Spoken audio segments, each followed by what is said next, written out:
que igual os sirva para algo este rato que vamos a pasar aquí en vez de en esta tarde preciosa que hace con un sol maravilloso. Os agradecemos el esfuerzo porque cualquiera estaremos ahí fuera, entonces vamos a intentar que sea útil. Lo más interesante que nos resulta es, en principio son 40 minutos que vamos a hablar y a contar nuestra experiencia y luego preguntas y respuestas. Pero si en cualquier momento tenéis alguna duda, pregunta o sugerencia, cortarnos y hablamos. Yo creo que es la manera más interesante de intercambiar. Y nada, vamos a empezar un poco contándoos quiénes somos nosotros dos. Empieza la biografía de Nacho. Bueno, yo soy Nacho y sí, bueno, hemos pensado igual en hablar un poco de nuestra trayectoria, que es el camino por el que nosotros hemos llegado a crear Sala X, ¿no? Que es el proyecto que nos trae aquí. Entonces, bueno, yo soy abogado y periodista de formación. Vine aquí a Madrid desde Orense, una ciudad de Galicia, que bueno, supongo que lo sabréis.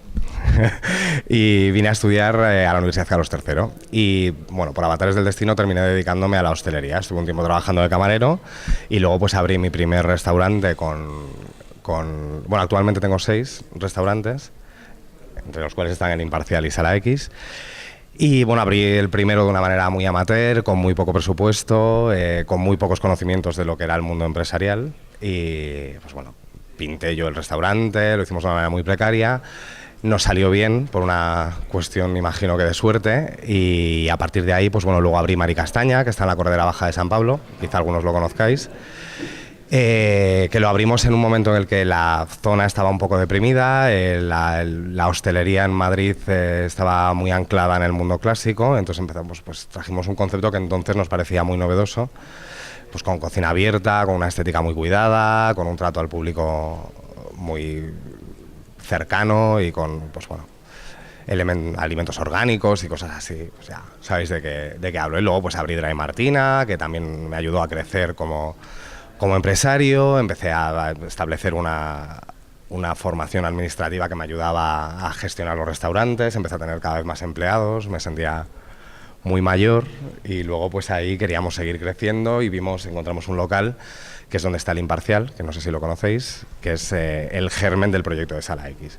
Cuando vemos el local del Imparcial, que fue también una cuestión de suerte porque lo vimos en Idealista y fuimos los primeros en visitarlo y los más rápidos en firmar, y bueno, fue una carambola del destino que tuvimos la suerte de poder firmar El Imparcial y un contrato de opción preferente sobre el cine que nos daba 2 años para idear un concepto y para conseguir financiación, porque abarcar todo ese proyecto inmenso de una sola vez pues para nosotros era impensable. Y entonces, bueno, pues nos embarcamos en El Imparcial, que es un restaurante, pero tiene una parte cultural también muy, muy importante. Pues bueno, que esté más enfocada en el mundo editorial. Tenemos una tienda que traemos pues mucho libro de artista, hacemos un montón de presentaciones, exposiciones y un montón de cosas. Y este germen cultural que plantamos en El Imparcial es lo que queríamos que saliese hacia el cine, ¿no? Vale. Y bueno, y este es el momento en el que Dani se incorpora al proyecto empresarial, digamos. Dani y yo somos amigos desde hace muchos años, nos conocimos en la universidad y siempre la cultura ha ido acompañando nuestra vida en común, ¿no? Y bueno, te dejo hablar a ti un ratito. Y entonces yo llego a Madrid hace 16 años, de Alicante a la universidad. En principio vine para hacer cine. Empecé comunicación audiovisual, luego me pasé a periodismo porque entendí rápidamente que no iba a poder vivir del cine ahí. Entonces me pasé a periodismo porque pensaba que tenía cierto talento escribiendo y sabía que igual con eso sí que podía pagar las facturas y la vida. Y termino y justo, bueno, entro como redactor en una revista de cuando era plural el papel y era un negocio rentable, la prensa en papel, una revista de tendencias de cultura alternativa, había 3 en Madrid. Estuve 7 años dentro de esa empresa, me pasé luego a redactor jefe y dirigiendo la revista hasta que la crisis y el hacha llegó a un punto en que era redactor jefe de mí mismo. Había ido desapareciendo la redacción y ya, pues en fin, ya me tuve que salir.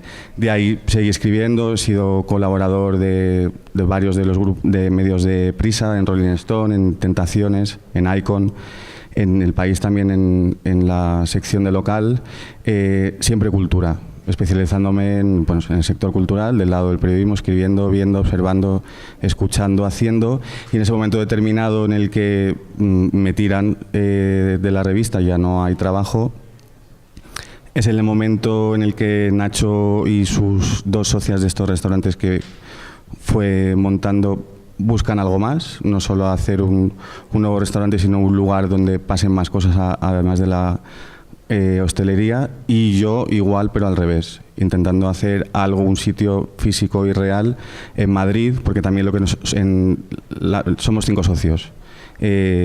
Ninguno de los 5 somos de Madrid, son 3 gallegos, una alemana y un alicantino. Me va a hacer un chiste, pero es verdad. Pero los 3 también tenemos en común un amor muy fiel y para siempre a Madrid. Entonces queríamos que pasara a hacer algo en la ciudad que se notara. Y justo aparece este edificio, primero el local del Imparcial, y vemos también en ese mismo día el espacio del cine, que todavía funcionaba como cine porno, que era el último cine porno que quedaba abierto en Madrid.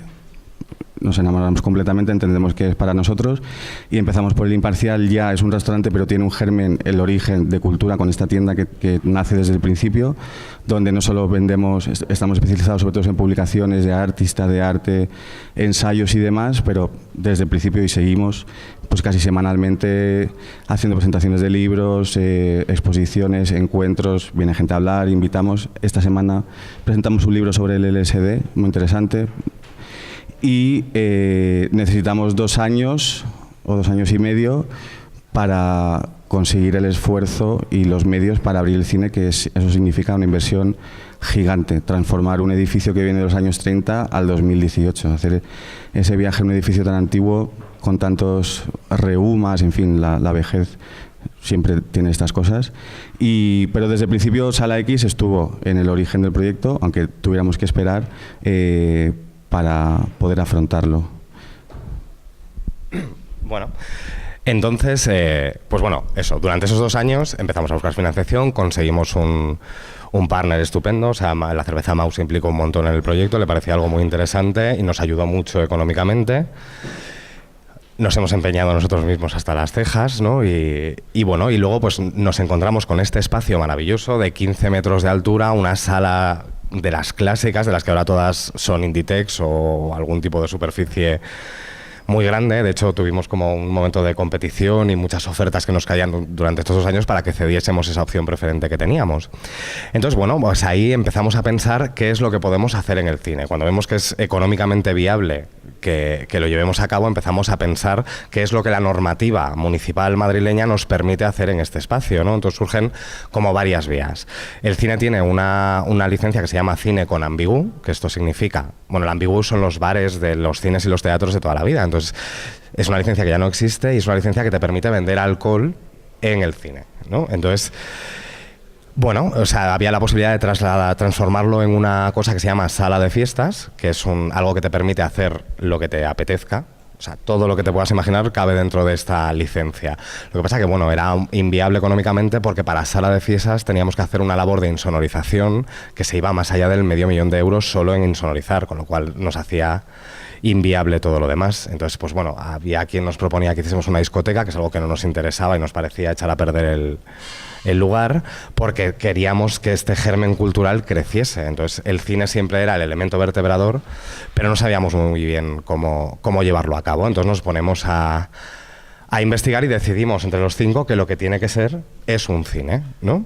Y entonces nos encontramos con el siguiente panorama, que es, bueno, pues nos ponemos a investigar y vemos que no es un momento muy propicio para abrir un cine en Madrid ni en ninguna parte, ¿no? Porque el cine está viviendo una realidad muy específica en la que empieza a tener que competir con el sofá de casa, porque existen todas estas plataformas que todos supongo que utilizamos un montón, y que, bueno, existe mucho debate al respecto en sobre qué es lo que va a pasar con los cines, ¿no? Después de estas plataformas en streaming que democratizan mucho la visualización, que además han empezado a producir sus propias películas, por tanto ya no existe la necesidad de estrenar en cine, ¿no? Porque hay muchos otros medios que son estas plataformas productoras, festivales, incluso en museos y un montón de lugares. Entonces nos empezamos a plantear qué concepto podemos generar para un poco intentar perpetuar la liturgia cinematográfica, este concepto social, ¿no? Y entonces es como se empieza a gestar Sala X, y ahí pues uno, tenemos el motor económico de la hostelería, que también nos pasa en El Imparcial, que es algo que no, igual no, bueno, aunque la gastronomía para mí es también cultura, ¿no? Sí que lo que nos permite, es el motor económico que nos permite desarrollar todas nuestras inquietudes culturales y nos permite generar un cine, ¿no? O sea, establecer una programación sin tener que estar permanentemente pensando en la rentabilidad, ¿no? O sea, en el poco tiempo que llevamos de vida, que son 6 meses, hemos comprobado que bueno, el cine per se sería insostenible, ¿no? O sea, si fuésemos estrictamente un cine, sería un negocio económicamente imposible.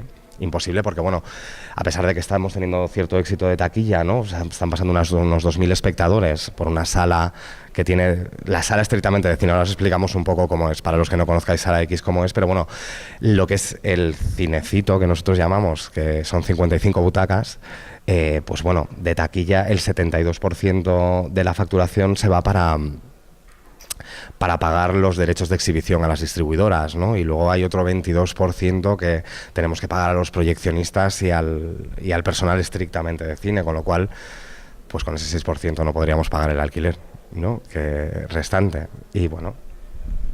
Sí, una vez, por cierto, os hemos dejado ahí una programación del cine de este mes, que no sé si todos conocéis Sala X, pero... una vez entendemos y sabemos que queremos hacer un cine, claro, empiezas a abrir los periódicos y cada día cierran no sé cuántos, 35.000 butacas menos en Cataluña en un año, en Madrid, o sea, es una tendencia imparable. Entonces dices, pero claro, ¿no? Todo el mundo, porque vamos a abrir un cine cuando cierran todos. ¿Eres tonto o qué te pasa? Y bueno, la vocación cultural, que tenemos algo, que la cultura sea rentable es algo que hasta que muramos yo pienso vamos a intentar luchar por demostrar que puede ser y que es, aunque las condiciones no sean tan favorables como en países como Francia, Inglaterra o en Estados Unidos, donde sí hay una apuesta terrible, donde entiende que se puede, que es una herramienta más de comunicación, de transmisión de culturas. En fin, se entiende de manera diferente y en este intento de hacerlo y de intentar demostrar que se puede, además un cine independiente sin ningún tipo de ayuda ni de capital público. Aquí hay ejemplo maravilloso, la Cineteca, que hace un trabajo excepcional, pero que es de capital público, con lo cual es otra historia, ¿no? Cómo hacer viable a nivel de negocio un cine con programación que se parece, pues lo más cercano que igual que podemos entenderlos y a los que hemos mirado con muchísima observación desde luego y somos fans, que es la Filmoteca, que es otro lugar de 100% capital público que pagamos entre todos, de la mano del Ministerio de Cultura. Entonces, ¿cómo hacemos esto? De manera privada y que sea rentable.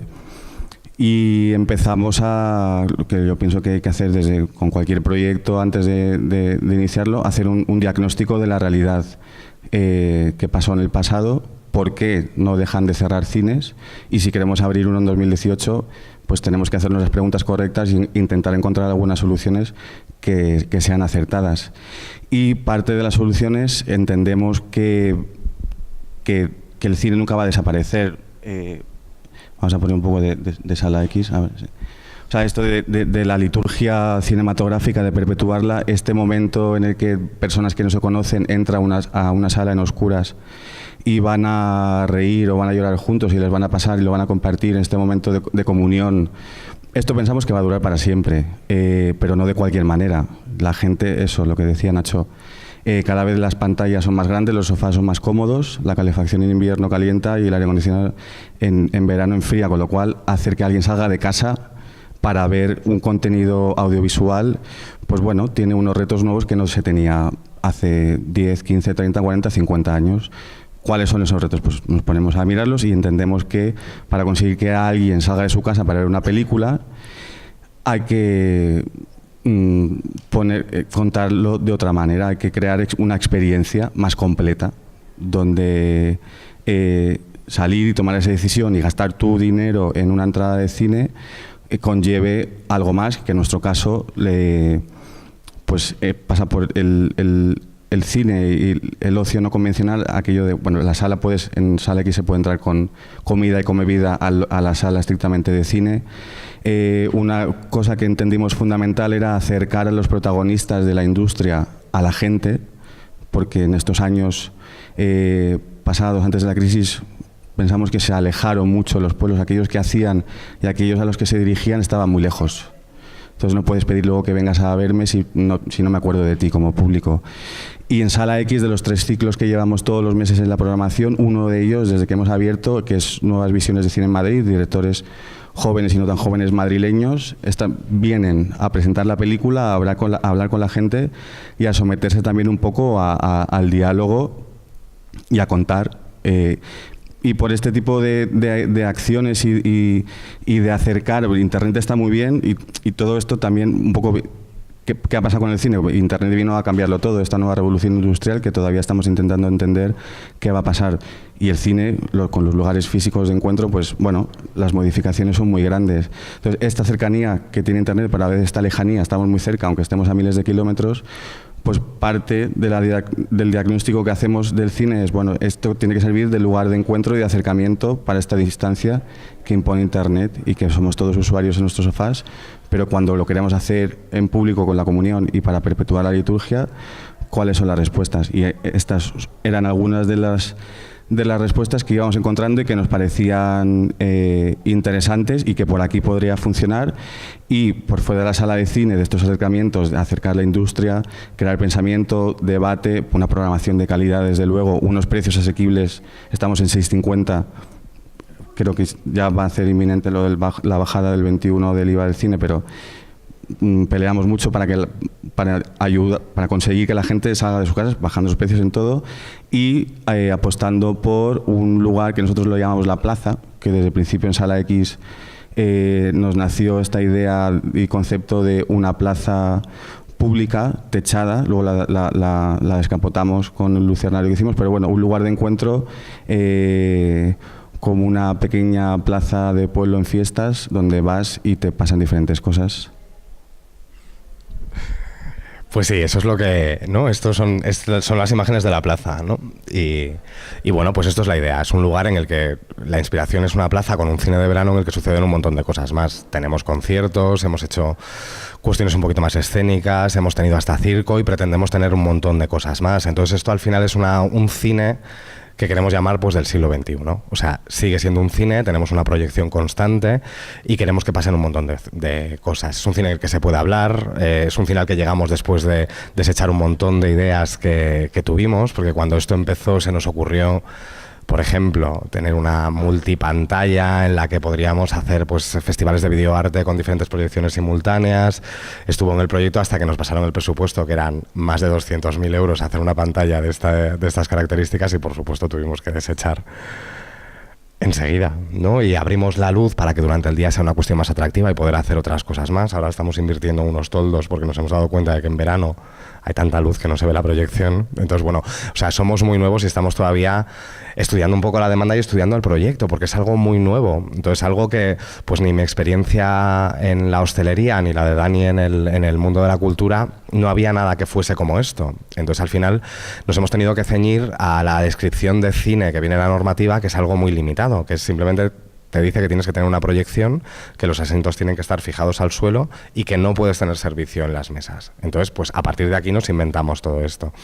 Y seguimos inventando, nos seguimos adaptando.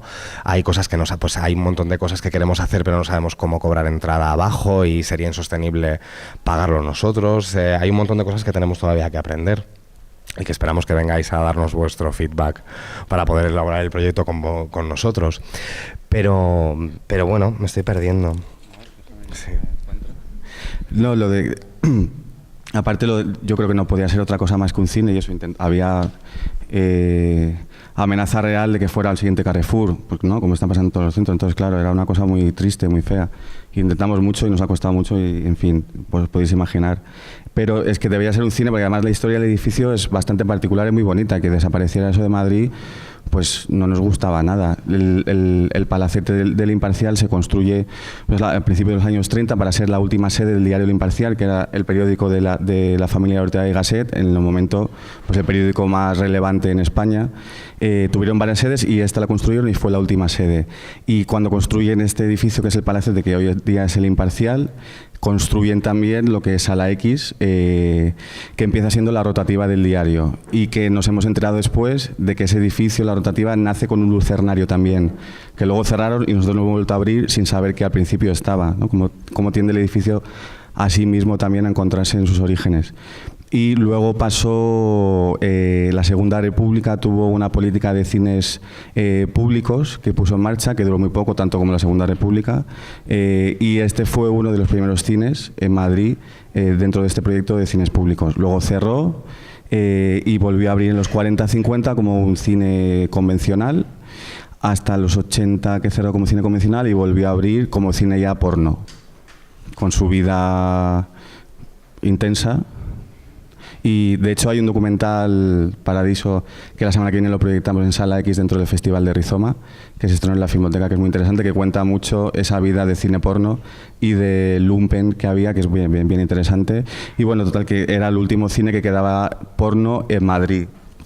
Y pues claro, Internet también se los ha llevado por delante, porque ¿quién ve porno hoy fuera de su casa en ordenador, Internet? Tener que pagar un alquiler y esto se ve estúpido y así se lo lleva todo por delante. Y por eso que cuando estábamos intentando diagnosticar, decían, no, esto va a ser un cine seguro. Y lo que decía Nacho, nos pusimos un poco a la aventura, y yo creo que no hay ningún emprendedor o gente que se ponga a mirar, que tienes que ser muy valiente porque te enfrentas a cosas que no sabes. Incluso en este caso teníamos muchos referentes de fuera de España, que luego vamos a ver que nos sirvieron muchísimo, pero aquí no teníamos un referente directo de cómo inventarlo.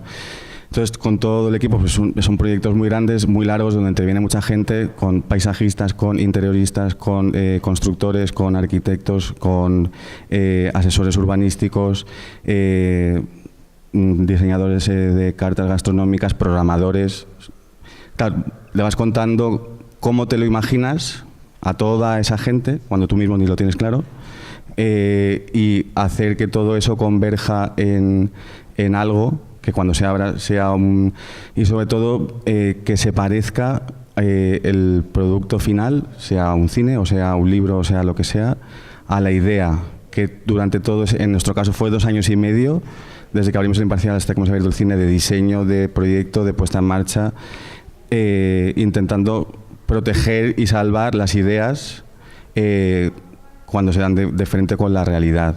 Y en ese punto también yo creo que queríamos, nos parece muy interesante hablar de encontrar a los colaboradores idóneos para hacer cada proyecto. Para cada proyecto necesita gente especializada en diferentes casos, y suele haber un matrimonio bastante perfecto por experiencias y demás. En Sala X hemos encontrado colaboradores idóneos que sin ellos pues hubiera sido de otra manera. Por ejemplo, en el caso de la programación, aunque sepamos mucho de cine, nos guste mucho el cine, la programación en sí mismo, y cuando programas al mes 40 y tantos pases o 50 y tantos, que son muchísimos, en sí mismo es un trabajo muy especializado y que lleva muchas horas. Nos pusimos a buscar programador y justo dimos con Sunset Cinema, con Jesús Mateos, que venía de estar 10 años en Londres trabajando en cines que ya hablaban del futuro, en los que nos habíamos fijado también, de cómo parece que debe ser el cine del futuro, aquellos en los que la gente vaya, y justo había venido a España, 2-3 años antes había vuelto, empezó a hacer proyectos muy interesantes, los festivales de verano en Decibeles, en el Ayuntamiento, eran proyecto de él, de Sunset Cinema, empezó luego con los Palafox, a hacer en las Islas Baleares también con algunas cadenas de hoteles, en fin, era cine no convencional, y pues nos encontramos, empezamos a hablar y entendimos que llevábamos intentando hacer lo mismo, conseguir lo mismo por vías separadas desde hacía tiempo. Y ha sido uno de los grandes éxitos también, poder contar eso, en este caso, con colaboradores que entienden, que miran con los mismos ojos que tú y que te facilitan y que tienen ese mismo entusiasmo, que para proyectos que duran tanto, que cuestan tanto sacar, que hay que convencer a tanta gente, moverlo tanto y contarlo tantas veces sin entusiasmo yo pienso que es muy complicado sacar nada adelante así. Sí, bueno, y bueno, eso es un síntoma de que el mundo del cine está cambiando, ¿no? O sea, para nosotros, por ejemplo, gracias a Jesús Mateos hemos aprendido un montón de cosas sobre exhibición, distribución y un campo que para nosotros era muy novedoso, ¿no? Porque a pesar de ser muy cinéfilos, no éramos más que meros espectadores. Entonces hemos tenido que aprender un montón de cosas. De todas nuestras ideas, de ciclos, de películas que queremos proyectar, esto tenemos que pasarlo por el filtro de la realidad. Esto supone que, bueno, que tenga un precio asequible para que podamos proyectarlo, que exista la copia, que muchas veces no existen, que la copia tenga subtítulos en castellano, o sea, bueno, hemos tenido que comprar un proyector DCP, que es una de las partes que más nos han costado, ¿no? Que es algo, porque las distribuidoras es un nuevo formato que te mandan y si no era imposible y bueno, un montón de cosas que hemos tenido que aprender, ¿no? Y esto pues nos pasa con Jesús Mateos, nos ha pasado también a la hora de realizar la carta del restaurante, ¿no? Que tenemos una parte gastronómica en Sala X también, pues que tenía que tener un formato que sea factible comerlo o de pie o sentado en una zona muy incómoda y un montón de cosas que hemos tenido que adaptar al proyecto en sí, ¿no? A un precio asequible, porque sí, o sea, tenemos una pretensión de ser un lugar no muy caro, ¿no? En la medida de lo posible, porque nos ha costado un pastizal reformar todo este cine que estaba en un estado pues muy lamentable, a pesar de que, bueno, era un cine porno y la gente se lo pasaba muy bien allí, que por eso tiene muy buen karma el local. Bueno, o sea, tenía una reforma muy cutre de los 70, hemos pretendido recuperar todo el elemento arquitectónico que había debajo de todo esto y ha sido increíble. Hemos encontrado los suelos originales pues bueno, de principios del siglo XX. Hemos mantenido la estructura de deco. Es muy curioso además porque así como el Imparcial tenía una protección patrimonial integral, o sea, hemos podido hacer muy poco a nivel arquitectónico allí, el cine tenía protección patrimonial cero, que es algo que nos ha sorprendido siempre mucho. O sea, podríamos haberlo tirado entero y vuelto a hacer, que habría sido una pena, ¿no? O sea, yo creo que está guay que hayamos... Bueno, formaba parte de nuestro sueño poder conservar este edificio. Por eso nos hemos embarcado un poco en esto. Y bueno, y al final nos ha salido esto, que no es algo que nos hayamos inventado solamente nosotros. O sea, ahora os vamos a hablar de los referentes internacionales que nos han servido un poco como inspiración y hay una cosa que a mí siempre me ha parecido muy curioso. Cuando inauguramos Sala X, o sea, todo el mundo, era un comentario recurrente, todo el mundo que entraba nos hablaba de, bueno, esto no parece Madrid, ¿no? Parece Berlín, o parece Nueva York, o parece cualquier otro sitio. Y eso es algo que a mí me da mucha rabia, ¿por qué no va a parecer Madrid? Si en Madrid pueden pasar estas cosas, ¿no? Y bueno, y están empezando a pasar. Entonces, bueno, ¿cuál es esto? Bueno, esto es la sala de abajo, esto es el Festival de Future Shorts que hemos tenido abajo, que es un festival itinerante y él nos ha elegido como sede en Madrid y pues bueno, son 3 veces al año, 4, que lo hacemos en la sala plaza. Pues bueno, está teniendo muchísimo éxito, son cortometrajes que de otra manera si no nos exhibirían en salas. Eso es un poco la cosa que queremos conseguir, o sea, servir un poco también de plataforma a creadores que no encuentran otro sitio donde hacerlo, ¿no? Y esto lo podemos hacer porque tenemos otros motores económicos que van más allá de la taquilla. Me repito mucho, pero bueno, le voy a dejar hablar a Dani. Bueno, lo que aquí aparecía antes, Almodóvar, que bueno, en concreto para Nacho, para mí, pues decidió celebrar el 30 aniversario de la película Mujeres al borde de un ataque nervioso ahí en Sala X. Y pues desde que hemos abierto esto que hacemos de que se acerque los protagonistas, los que hacen las películas, a contárselo a la gente, pues ha pasado Sorogoyen, Jonas Trueba, Nacho Vigalondo, mucho. Ayer mismo que también cómo acercamos el cine de una manera real a la gente, pues siendo sede de todos los festivales de cine que podamos, que no tienen dinero pero tienen propuestas muy interesantes y muy necesarias. Esta semana estamos siendo sede oficial de Documenta Madrid. Ayer se celebró ahí un evento de una fiesta y justo estábamos proyectando en la sala de arriba estas cosas mágicas que luego pasan, proyectando el documental de Muchos hijos, un castillo y un mono, no se me ha ido Salmerón, y Salmerón llegó con su madre allí y entonces le dijimos, oye, ¿por qué no pasáis? Y se acabó la película, se abrió la puerta y entró Salmerón y su madre a la gente que estaba viendo la película y fue un momento pues muy mágico y muy divertido, porque imagínate que entra andando de carne y piel la protagonista que está viendo en la pantalla. Y estamos intentando que sea un lugar recurrente donde vayan sin que les digamos que vayan, donde se sientan en casa, donde se sientan a gusto, donde sientan que el cine es cuidado. vayan y se genere un contexto donde todo el que aparezca va a tratarlos con cuidado a ellos y a sus obras, que yo creo que es importante. Y luego, en cuanto a referentes, clavamos, pues bueno, también desde el principio, y no solo por trabajo, sino por manera de ser, intentamos movernos mucho todo lo que podemos fuera, adentro, para ver lo que sucede, y en este mundo tan conectado hoy, pues no hacerlo es, bueno, complicado. Y tenemos referentes que nos han ayudado en esta, cuando estamos pensando a qué se va a parecer Sala X, pues nos han ayudado otros ejemplos que no han existido antes, como por ejemplo en este cine, en el Metrograph en Nueva York. Bueno, tiene unas características socioculturales muy concretas.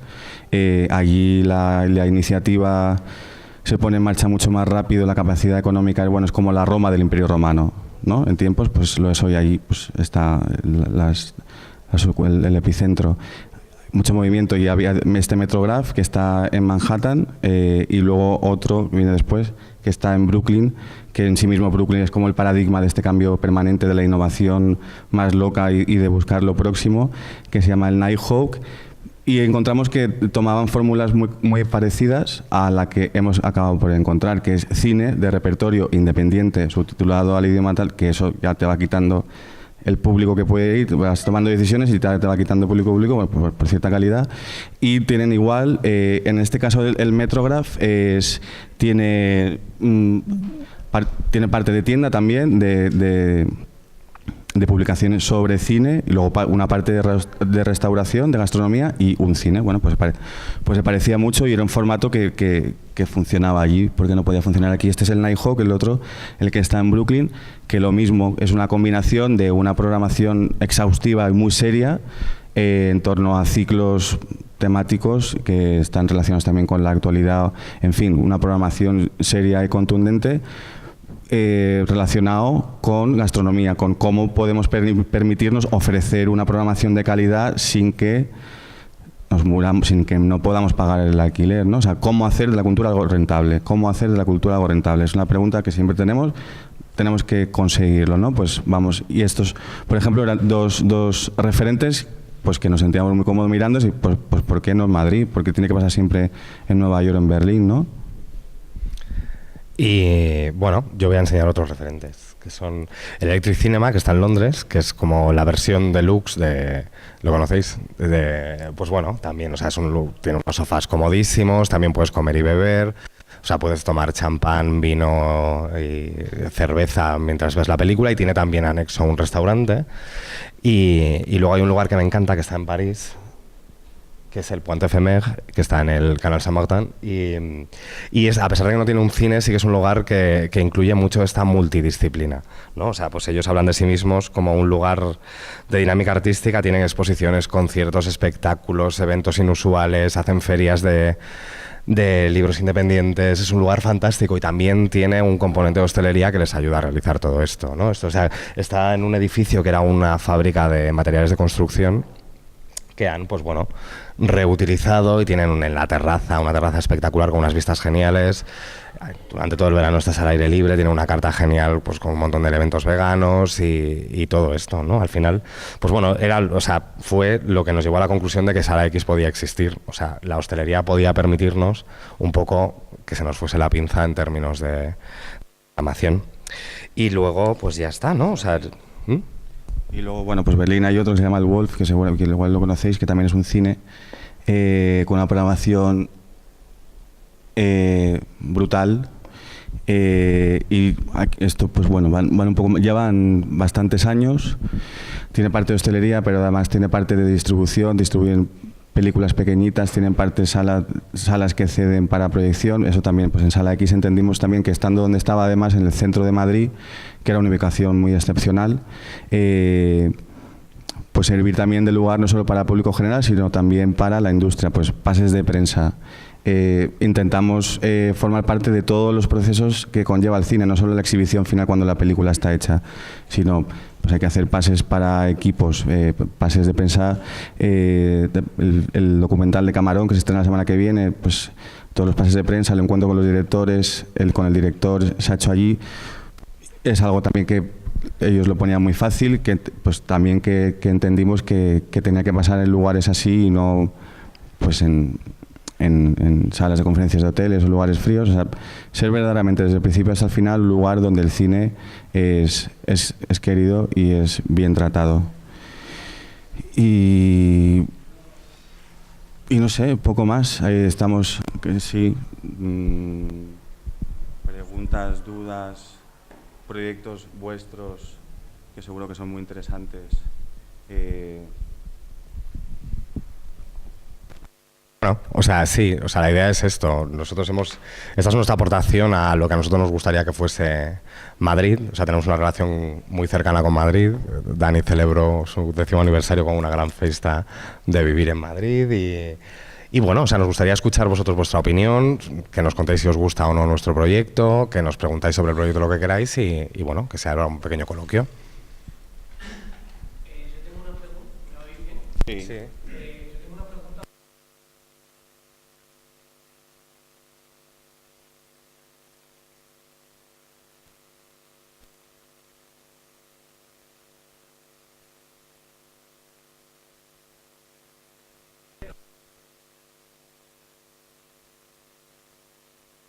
No se le paga a la productora. ¿Esto es verdad o...? Bueno. Pero, o sea, se le paga a la distribuidora. La distribuidora es la que se encarga de hacer las ventas de esa película, que ya llega previamente a un acuerdo con la productora. Con lo cual, yo no te sé responder concretamente. O sea, tú le pagas a la distribuidora un precio y luego lo que hace con eso yo no lo sé.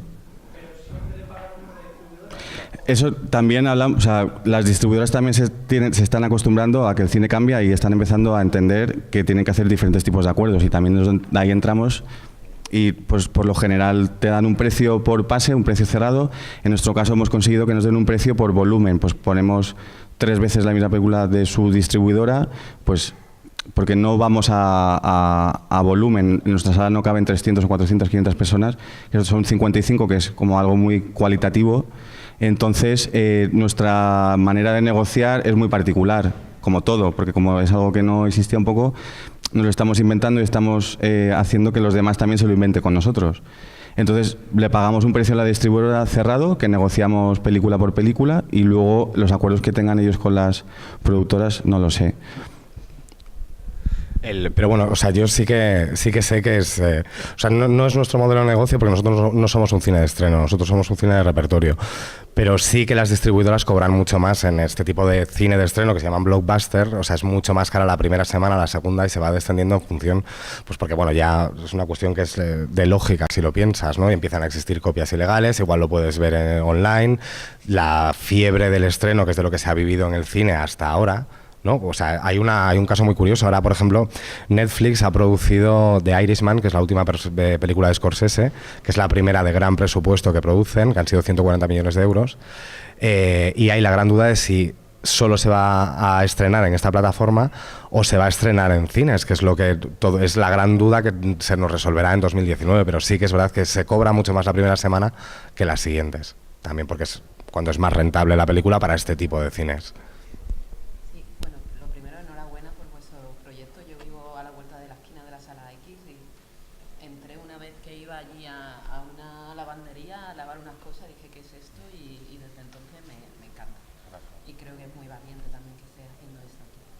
Y mi pregunta era un poco por lo que decía sobre ventanas de distribución, Netflix que ha entrado en ese debate, también ahora con el Festival de Cannes, el año pasado se estrenaron películas en Cannes, este año ya no se pueden.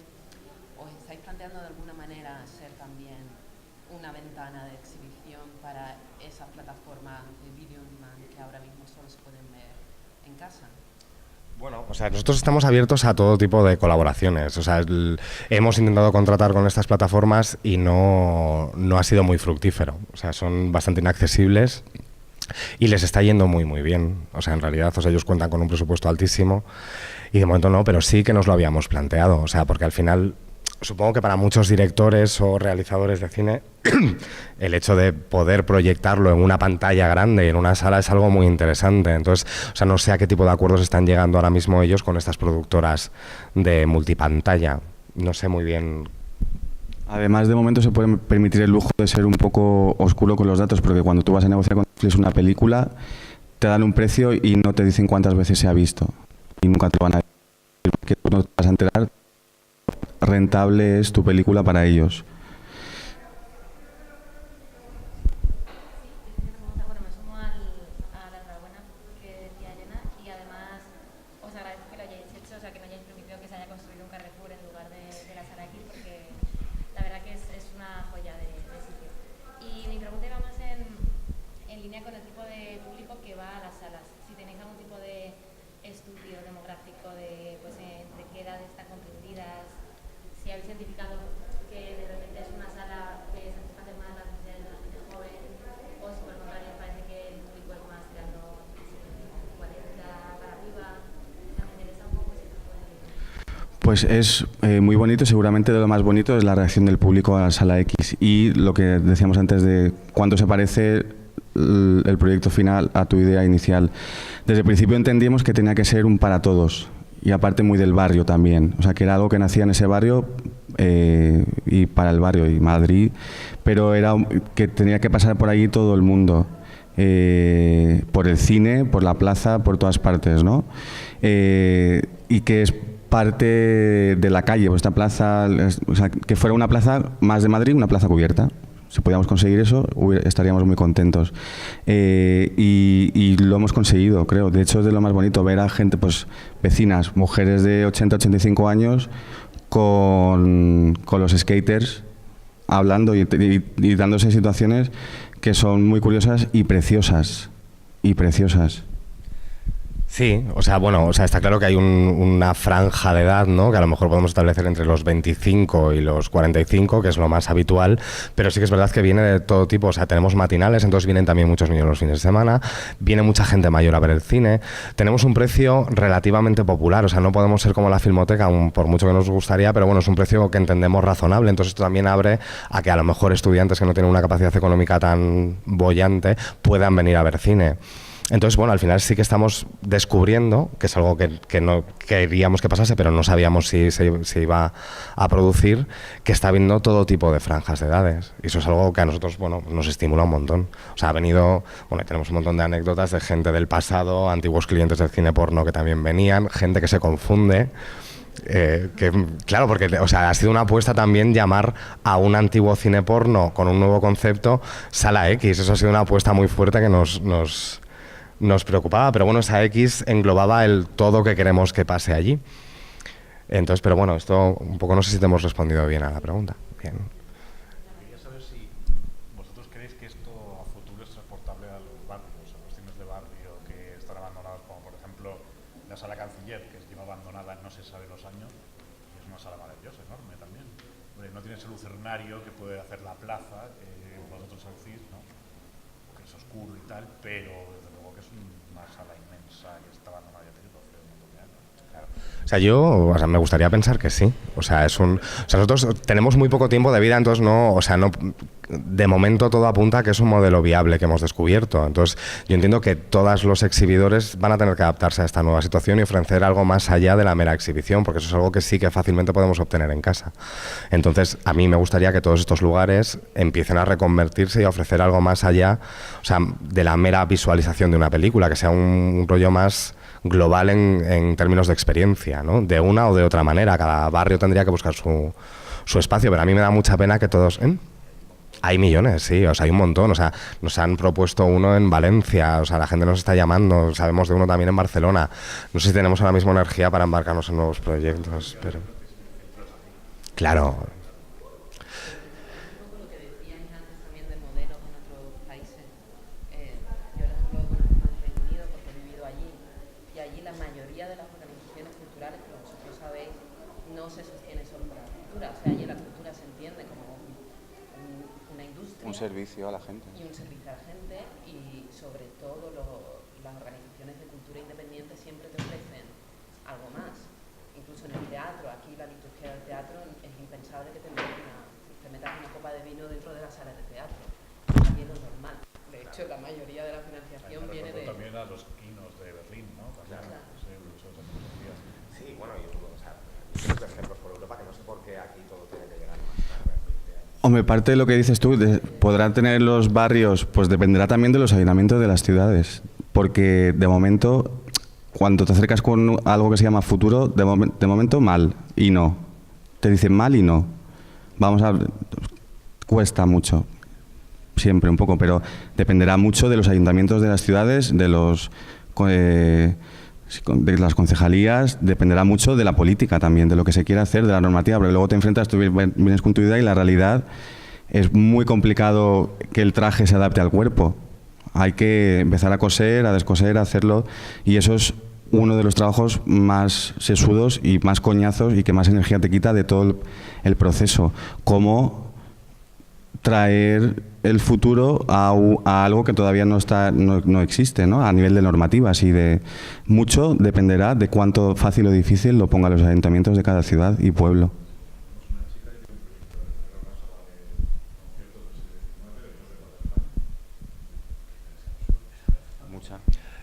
Sí, o sea, pues, bueno, lamentablemente las normativas están muy obsoletas en España, ¿no? O sea, es algo municipal y pues no sé si viene de que ha habido durante mucho tiempo un modelo muy conservador de gobierno o no sé, pero sí que es verdad que la normativa supone un impedimento enorme a nuevos proyectos. O sea, esto de la multidisciplina es algo prácticamente imposible de conseguir. Es algo que, bueno, pues tienes que torear mucho y estar mucho en los lindes de aquello que se convierte en ilegal en términos de que estás un poquito fuera de la normativa, ¿no? Pues nosotros solo podemos hacer conciertos en acústico, por ejemplo, no podemos hacer conciertos que tengan un poquito más de volumen, a pesar de estar insonorizados.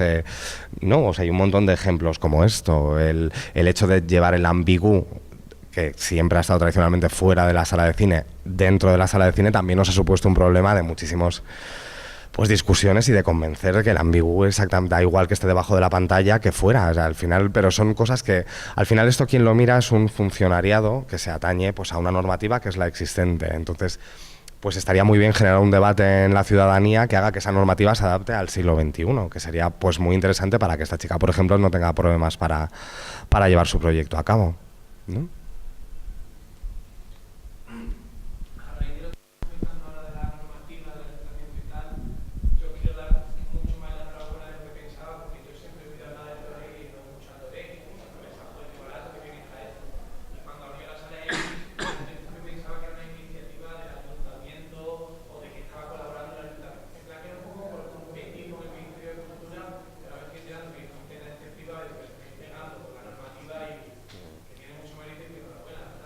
Gracias. Muchas gracias. Sí, o sea, es muy complicado, de verdad. O sea, nosotros somos 5 amigos que nos conocemos desde hace muchísimos años y que cada uno venimos de un ámbito diferente, pues esto. O sea, Dani es periodista, yo también, a pesar de que yo soy el que más me he dedicado a la hostelería, pues Missy, que es alemana y socióloga, Lauri estaba viviendo en París, es politóloga, llevaba mucho tiempo queriendo volver a Madrid y de lo suyo era imposible encontrar un trabajo en las universidades y demás, y al final pues decidimos que esto cabíamos. Entonces todos somos pues 5 chalados que nos hemos metido en este proyecto inmenso. Entonces claro, o sea, la Filmoteca lo tiene muy fácil porque para empezar tiene su propio catálogo, ¿sabes? Entonces ellos no tienen que pagar por la distribución. Nosotros sí, nos ha costado mucho trabajo de negociación que ha hecho Jesús Mateos, este programador, que las distribuidoras entren al principio. O sea, ahora están todas encantadas con el proyecto, pero el proyecto sobre papel en un dossier ha sido algo que nos ha costado mucho vender. A las distribuidoras, que ellas también tienen que adaptarse a este nuevo tiempo. O sea, entonces nos lo ha tenido que poner un poquito más fácil, nos han abaratado un poquito los precios, pero bueno, hay muchas de las grandes que nos siguen poniendo la cosa muy complicada, a pesar de que lo que nosotros pretendemos es mover un catálogo que ellos tienen en desuso, ¿no? Al final, porque el cine de estreno para nosotros es inviable, de vez en cuando nos permitimos, porque viene a cuento con alguno de los ciclos o de las ideas que tenemos establecidas, ponemos algún estreno, pero normal vamos a repertorio porque si no, no podríamos cobrar los 6,50 € que estamos cobrando, que bajaremos el precio cuando baje el IVA, ¿no? Porque queremos ser honestos. ¿Cómo se financia la cultura aquí? O sea, que un proyecto como el vuestro no tenga nada de financiación pública, eso en otros países sería Exacto. impensable. Exacto. A ver, aquí la cultura es la niña mala, ¿no? O sea, en España está muy, muy maltratada, todos lo sabemos, ¿no? Claro. Y porque bien hecha es muy poderosa y permitir que la gente piense bien no suele interesar. Es una historia muy vieja del mundo, ¿no? Pero bueno, eso todo el rato en la cabeza es que la cultura es rentable, vamos a hacerlo. Yo creo que muchos seguramente nos dedicamos a cosas así. Hemos hecho muchas cosas sin cobrar, hemos hecho muchas cosas que, bueno, como es cultura, pues se cobra menos, ¿no? Dar por hecho ya, pues no. No. Mal. De punto de partida, mal. Partiendo de ese punto, no va a salir nada bien. No, hay que volver y pensarlo de otra manera. Lleva más trabajo, pero bueno. Sí, o sea, lo que pienso es que, o sea, desde luego es increíble que un proyecto como el nuestro no tengamos un apoyo público. De hecho, tenemos normalmente lo contrario. Aunque bueno, la cosa está cambiando, los gobiernos cada vez son más progresistas y los votantes somos diferentes y bueno, yo tengo esperanzas en que esto vaya cambiando, pero desde luego llevamos muchos años esperando a que la cultura sea rescatada por el Estado y no está sucediendo. Entonces yo creo que no nos queda más remedio hoy por hoy que buscar nuevas alternativas, ¿no? A las que cada uno se nos ocurran y quizá esperemos que con el tiempo esto arrastre a que el Estado vea que es algo que es pues muy digno de conservar y que sin cultura no vamos a ninguna parte. La cultura en general, o sea, desde la música, pasando por la moda, por el cine y por todos los ámbitos. Pues muchas gracias por venir.